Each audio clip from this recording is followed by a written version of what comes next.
Hampa nak berkawan, pilih kawan. Hampa baik macam mana pun, kalau kawan dengan orang jahat, confirm hampa jadi jahat. Tu hadis Imam Tirmizi. Ya.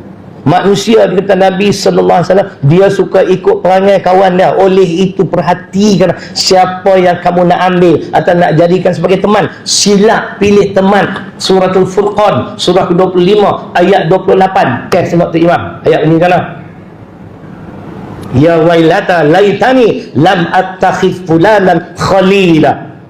Celakanya aku, kalaulah dahulunya aku tidak mengambil si fulan itu sebagai teman. Dari hadis pada, dari Quran pada. Bila dapat teman yang baik, teman yang soleh atau solehah, Allahu Akbar, itu nikmat. Dari tak erti baca Quran, boleh baca Quran. Dari tak kenal solat malam, qiyamul lail, kita dah kenal, alhamdulillah.